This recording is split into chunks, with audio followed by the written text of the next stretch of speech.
Energy की अगर हम बात करते हैं तो एनर्जी हमारे लिए बेटा क्या है, ये होती है capacity to do work, capacity to do work, यानी कार्य करने की क्षमता, कार्य करने की क्षमता। जो भी आप काम करते हो, किसी की एनर्जी ज़्यादा है, किसी की एनर्जी कम है, तो एनर्जी कम ज़्यादा का आकलन कैसे किया जाएगा, इसकी कैलकुलेशन कैसे की जाएगी, उस चीज़ को हम समझने का प्रयास करते हैं। तो एनर्जी के लिए वैसे आपकी बहुत वेरियस टाइप्स ऑफ एनर्जी हैं। इस टॉपिक को मैं बहुत डीप और ब्रीफ में पढ़ाता हूँ। जिन बच्चों ने मेरी क्लास को पढ़ा है वर्क पावर एनर्जी को, वो सारे बच्चे इस चीज़ को समझ रहे हैं और जानते हैं। लेकिन मैं यहाँ पर आपको क्विक रिव्यू देने जा रहा हूँ, तो अपना ध्यान देंगे बेटा। यहां पर हमें जो डिस्कस करना है वो है मैकेनिकल एनर्जी। तो मैकेनिकल एनर्जी में आपकी बात आ जाएगी सबसे पहले पोटेंशियल एनर्जी। जब बेटा यहां पर हमें पोटेंशियल एनर्जी की बात की जाए तो potential energy due to position होती है। कब होती है भैया? Due to position. जो बॉडी पोजीशन में जो चेंजमेंट आता है उसे हम कहते हैं क्या? पोटेंशियल एनर्जी, यानी स्थितिज ऊर्जा। क्या कहेंगे बेटा इसको?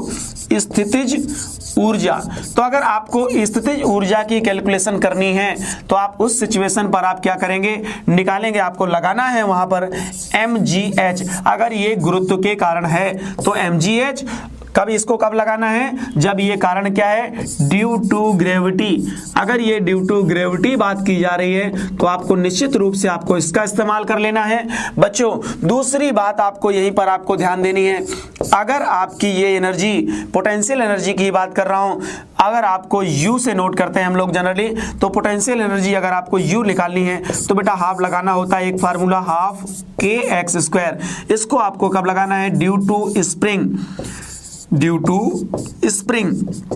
जब कोई स्प्रिंग की बात का क्वेश्चन हो तो उस कंडीशन पर बच्चों आपको लगा देना है 1/2 kx²। अब यहां पर पूछेंगे सर बेटा सर k क्या है और यहां पर x क्या है? तो बेटा ये हमारे लिए क्या है? k का मतलब है बल नीतांक अर्थात फोर्स कांस्टेंट। बल नीतांक यानी फोर्स कांस्टेंट। क्या कहेंगे बच्चों? Force constant. और दूसरी बात हम चर्चा कर रहे हैं यहाँ पर x क्या है? तो ये आपका है विस्तार यानी एक्सपेंशन, यानी स्प्रिंग कितनी फैली, एक्सपेंड कितनी हुई, उसको हम क्या कहेंगे बेटा? यहाँ से तो आपकी दो बातें हुई। अब सर बात आती है कि यहाँ पर हम k कैसे निकाला करेंगे। तो k के लिए बेटा वापस स्प्रिंग के टॉपिक में जाना है, यानी SHM वाले टॉपिक में जाना है और वहां से k निकालने के लिए k बराबर आपको यहां से नोट कर लेना है बेटा, k बराबर F/x। F/x। F माने आपका फोर्स और x माने वही एक्सपेंशन अर्थात विस्तार। k की वैल्यू आपको यहां से निकाल सकते हैं। इसका यूनिट भी अगर पूछा जाए तो फार्मूले से यूनिट भी आपको बता सकते हैं, न्यूटन पर मीटर। ठीक है ना? इसको हम लोगों ने तो यहां से इतनी चीजें मैंने बात करी है। पोटेंशियल एनर्जी को हम लोग ऐसे निकालेंगे, जल्दी से इसको नोट कर लेंगे। ओके, चर्चा करते हैं थोड़ी सी। अब हम बात करेंगे इस बार काइनेटिक एनर्जी की। जल्दी जल्दी बहुत चर्चा कर लेते हैं, ठीक है ना? बहुत समय कम हमारे पास बचा हुआ है, बहुत मेहनत करके पढ़ाई करनी है, एक एक कंसेप्ट को ध्यान से देख लेना है। चलिए हम अब इस बार चर्चा करने वाले हैं पोटेंशियल के बाद में काइनेटिक एनर्जी की, यानी गतिज ऊर्जा की। जब गतिज ऊर्जा की बातें आ जाएं तो इसका मतलब है ये बेटा कब काम करेगी? Due to motion. जब बॉडी आपकी मूव कर रही होगी तो उस कंडीशन पर काइनेटिक एनर्जी होगी। और सभी आप जानते हैं बेटा फार्मूला क्या होता है? सही लिखा, बोल तो नहीं सकते हो, मैं सुन नहीं सकता, लेकिन आप लिख सकते हो कि इसका फार्मूला सर ये होता है। इससे मुझे पता चलेगा कि आप क्लास को कितनी ध्यान से पढ़ रहे हैं। तो कितना हो जाएगा? Kinetic energy equal to due to motion अर्थात हाफ mv²। और अगर ये हाफ mv² बच्चों हो गया तो इन दिस सिचुएशन आपको इस फार्मूले का इस्तेमाल करना है। v यहां पर बच्चा वेलोसिटी है। क्या है? वेलोसिटी यानी बेग। वेलोसिटी माने बच्चा बेग। और आपका m आपका क्या है बच्चा? मास। मास को आप कहते हैं द्रव्यमान। क्या कहते हैं आप? द्रव्यमान। तो ये बात हमने करी है बेटा किसकी? गतिज ऊर्जा की। तो गतिज ऊर्जा अगर आपके क्वेश्चन में आपसे बात कर रहा है, गतिज ऊर्जा पूछ रहा है, तो आप इस प्रकार से गतिज ऊर्जा को कैलकुलेट कर पाएंगे। चलिए गतिज ऊर्जा हम लोगों निकालना सीख गए। 1/2 mv² निकल आएंगे और निकल आएगा बेटा। इन्हीं दोनों को जब हम जोड़ देते हैं तो बेटा इसको हम कहते हैं टोटल एनर्जी। टोटल एनर्जी माने बच्चों, टोटल एनर्जी क्या होती है? टोटल एनर्जी का मतलब है potential energy plus kinetic energy, यानी इसका मतलब है बेटा कुल ऊर्जा। क्या है ये हमारे लिए? कुल ऊर्जा।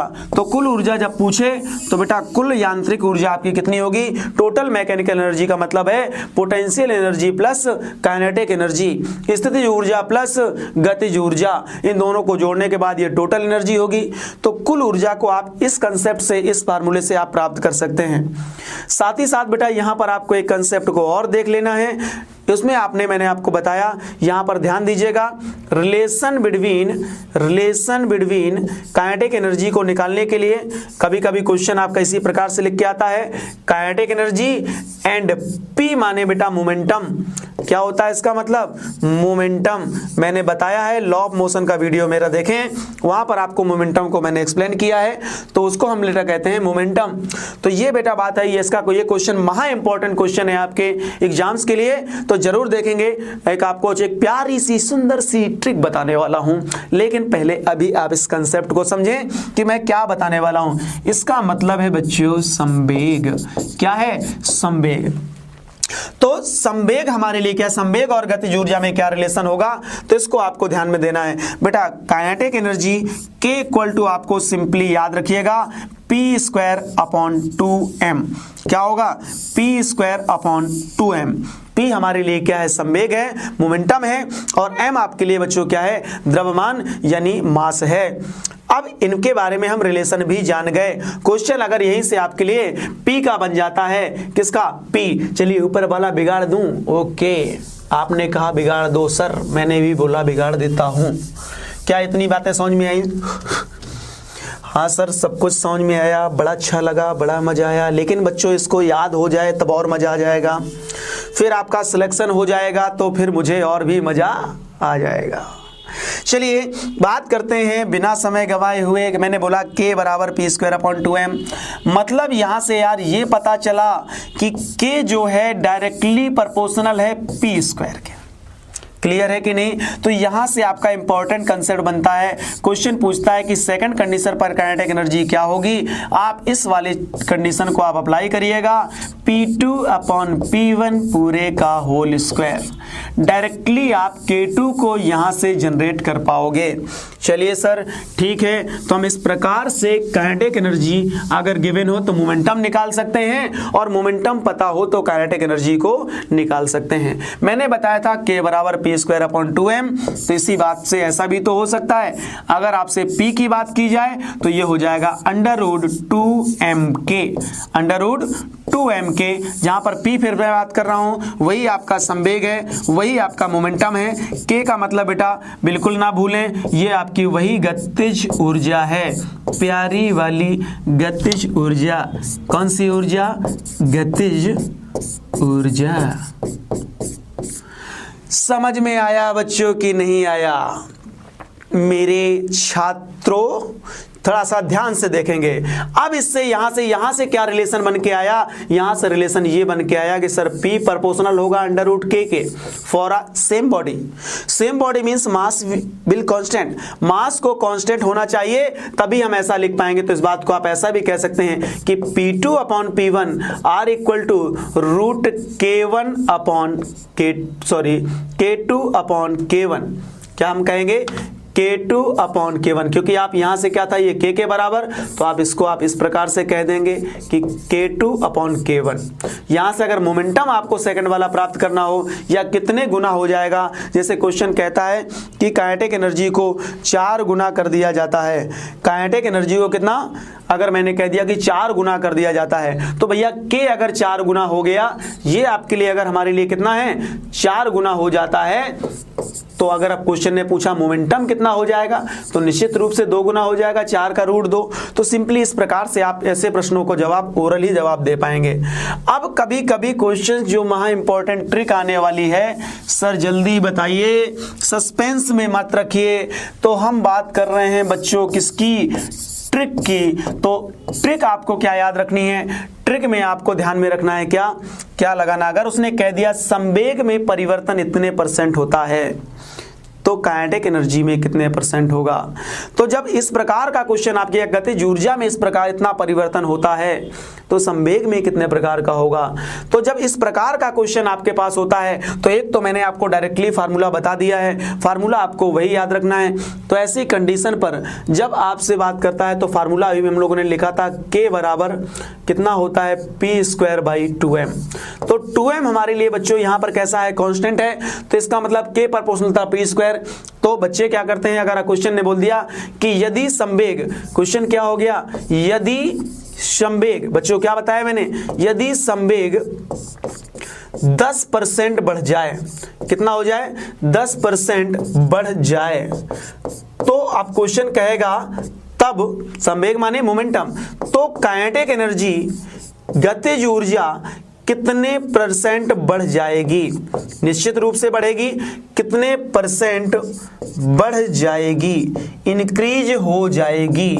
तो अगर इस प्रकार का क्वेश्चन अगर आपके पास दिखाई देता है तो आपको सीधा एक आपको ट्रिक लगा लेनी है। वो ट्रिक मैं आपको बता रहा हूं, k बराबर, अगर k का हमें परसेंट निकालना है तो percentage changement of k are equal to आपको लगाना है बेटा 2x प्लस x²/100।